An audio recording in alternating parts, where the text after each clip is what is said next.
नमस्कार दोस्तों, स्वागत है आपका आईएएस प्रेप पर। चलिए कुछ बातें हम कर लेते हैं करंट अफेयर के बारे में। बहुत सारी डिमांड आ रही है, तो बहुत कुछ कराना तो संभव नहीं है क्योंकि समय भी कम है और अ, मुझ थोड़ी व्यस्तता भी है मेरी। तो जितना हो सकता है, कहने का मतलब हो सकने में भी जो इम्पोर्टेंट टॉपिक है जहाँ से प्रश्न निश्चित आने की संभावना रहती है, जहाँ से प्रश्न लगभग श्योर हैं, एक दो प्रश्न आते ही हैं, वो टॉपिक्स हम डिस्कस कर लेते हैं। जो भी परीक्षाएं आपकी आगामी हैं उनके लिए इम्पोर्टेंट होगा ये। और ऐसे ही थोड़ा थोड़ा जो भी हो पाएगा उसको हम डिस्कस कर लेंगे। तो आज हम प्रमुख नियुक्तियों के बारे में देखेंगे। प्रमुख नियुक्तियों में राष्ट्रीय और अंतर्राष्ट्रीय दोनों नियुक्तियों को फैक्चुअल है और डायरेक्टली ऐसे ही प्रश्न पूछे जाते हैं। तो आप इसको एक बार सुन लीजिए, दोबारा भी सुन सकते हैं और देख लेंगे तो निश्चित तौर पर प्रश्न आपके सही हो जाएंगे। फिक्की का अध्यक्ष किसे बनाया गया है? तो ये उदय शंकर है जो इसमें फिक्की के अध्यक्ष हैं। बहुत बार ये प्रश्न पूछा जाता है। और ये स्टार इंडिया के चेयरमैन हैं, स्टार इंडिया जो ग्रुप है, और इस समय ये इसके अध्यक्ष हैं फिक्की के। केंद्रीय अप्रत्यक्ष कर व सीमा शुल्क बोर्ड का अध्यक्ष किसको बनाया गया है? तो अगर ये पूछा जाएगा नाम या सुमेलित करने में, तो प्रणव के दास को याद रखिएगा, प्रणव के दास। आरबीआई के 25th गवर्नर शक्तिकांत दास जी हैं। तमिलनाडु काडर के एआईएएस ऑफिसर हैं। और अभी एक आरबीआई के गवर्नर ने इस्तीफा दिया, उनका भी प्रश्न पूछा जा सकता है। नाम आपको कमेंट बॉक्स में बताना है।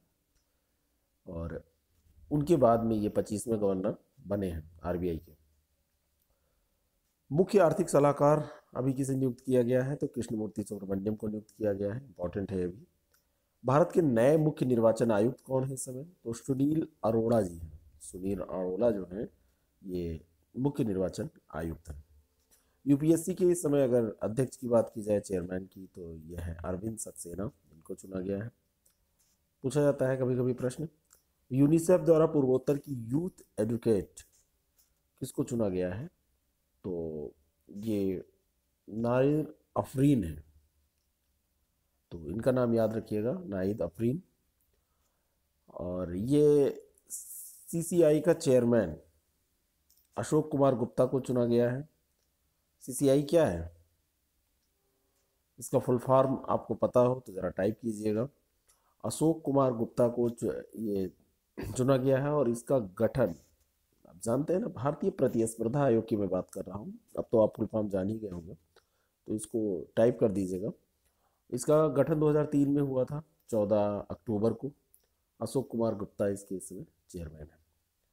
अमेरिकी राष्ट्रपति डोनाल्ड ट्रंप द्वारा फेडरल एनर्जी रेगुलेटरी कमीशन का चेयरमैन किसे नियुक्त किया गया? अगर ये प्रश्न आपसे पूछा जाए तो चार नाम आपको भारतीय मूल के लोगों के दिए जाएंगे। तो इसमें नील चटर्जी का नाम याद रखिएगा।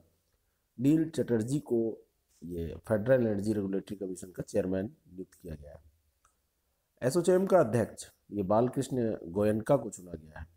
और एसोचैम की स्थापना जो हुई थी वो 1920 में हुई थी। जीएस में ये प्रश्न भी पूछ लिया जाता है आपसे। तो एसोचैम याद रखिएगा और फिक्की याद रखिएगा, ये बहुत इंपॉर्टेंट है और इसमें कंफ्यूजन भी होने लगता है। तो गोयनका ये एसोचैम के हैं और जो फिक्की के हैं, फिक्की के जो हमने शुरू में ही डिस्कस किया है, किसको उदय शंकर जी को। तो उदय शंकर फिक्की और एसोचैम गोयनका, बालकृष्ण गोयनका। भारत का 23वां सॉलिसिटर जनरल, तो ये तुषार मेहता को बनाया गया है, 23वां, याद रखिएगा।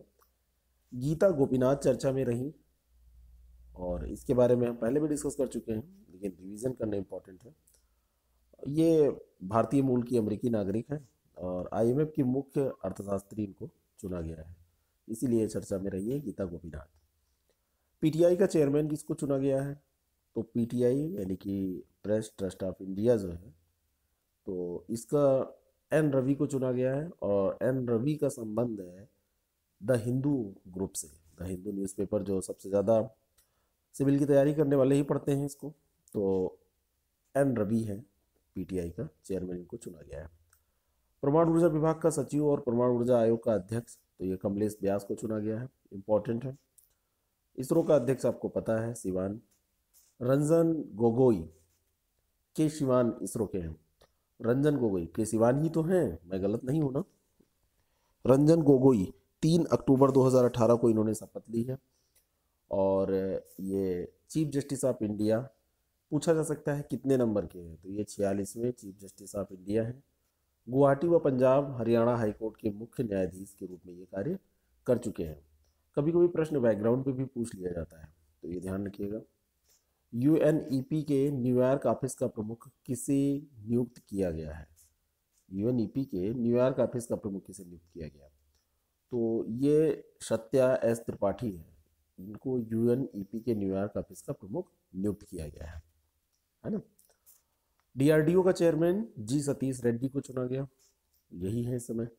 इंटरनेशनल नाइट्रोजन इनिशिएटिव का अध्यक्ष किसे चुना गया है? ये इंपॉर्टेंट हो सकता है क्योंकि ऐसी चीज़ें चर्चा में रहती हैं तो उसमें नज़र पेपर सेटर की भी जाती है। एन रघुराम को चुना गया है इंटरनेशनल नाइट्रोजन इनिशिएटिव का अध्यक्ष। और राष्ट्रीय महिला आयोग की चेयरपर्सन, कई बार ये पूछा जा चुका है प्रश्न अलग अलग जगहों पे, तो रेखा शर्मा का नाम याद रखिएगा। राष्ट्रीय महिला आयोग की चेयरपर्सन रेखा शर्मा है। एसबीआई में 2 नाम आपको याद रखने हैं। एसबीआई का अगर चेयरमैन आपसे पूछा जाएगा तो ये रजनीश कुमार है, और अगर एमडी मैनेजिंग डायरेक्टर पूछा जाएगा तो अरिजीत बसु है। तो ये दोनों नाम याद रखना है। चेयरमैन अगर पूछा जाए तो रजनीश, चेयर आ रहा है ना रा, और रजनीश कुमार में भी रा आ रहा है, ठीक है, रा से ही शुरू हो रहा है। एमडी अरिजीत बसु, ठीक है। तो चेयरमैन रा से शुरू हो रहा है, रजनीश, और ये अरिजीत बसु एमडी है। अब कुछ अंतर्राष्ट्रीय भी हमको देख लेना चाहिए। जैसे एक चुनाव हुआ यहाँ पर बांग्लादेश में, और वहाँ पर शेख हसीना प्रधानमंत्री बनी। तो तीसरा कार्यकाल इनका लगातार ये है, और 2009 जनवरी से ये अभी तक ये 10वीं पीएम बनी थी व्यक्तिगत तौर पर, अगर देखा जाए व्यक्ति के तौर पर, तब से ये कंटिन्यू है, तीसरा कार्यकाल है।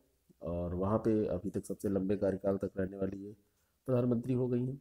इनकी पार्टी का नाम भी आपसे पूछा जा सकता है, तो ये आवामी लीग पार्टी है इनकी, ये इंपॉर्टेंट है। अंतर्राष्ट्रीय पुलिस संगठन इंटरपोल का अध्यक्ष किसे चुना गया? तो किम जोंग यांग, किम जोंग यांग। और ये कहाँ के हैं, इनका देश बताइएगा, ठीक है। और इनका ये जो भी है, इस देश से भी ज़्यादा इम्पोर्टेंट ये है कि इंटरपोल में कितने सदस्य हैं, तो 194 सदस्य है ये, और ये अंतर्राष्ट्रीय पुलिस संगठन है। वियतनाम का राष्ट्रपति, तो ये है नगुयेन फू त्रोंग, नगुयेन फू त्रोंग। तो ये पूछा जा सकता है नगुयेन फू त्रोंग कौन है, या सुमेलित करने में दिया जा सकता है। और मालदीव का राष्ट्रपति, ये भी चेंज, तो ये भी इम्पोर्टेंट है, इब्राहिम मोहम्मद सोलेह। तो मालदीव में इब्राहिम है। और एक नाम अभी और है, उसको अभी हम लोग देखेंगे। मिस्र वाले राष्ट्रपति का नाम भी मैंने लिख रखा है क्योंकि ये भी कई बार पूछा गया है। तो ये है अब्देल फतेह अल सीसी, ये मिस्र के राष्ट्रपति। और इनमें सबसे इंपॉर्टेंट प्रश्न ये बन सकता है कि ये दूसरे कार्यकाल के लिए चुने गए हैं, सेकेंड टर्म। और इंटरनेशनल चैम्बर ऑफ कॉमर्स, ये आईसीसी जो है, इसका चेयरमैन किसको बनाया गया है? तो ये पाल पॉलमैन को चुना गया है। ये यूनिलीवर जो कंपनी है, जैसे हिंदुस्तान यूनिलीवर हिंदुस्तान में काम करती है, और ये ब्रिटिश डच मूल की कंपनी है।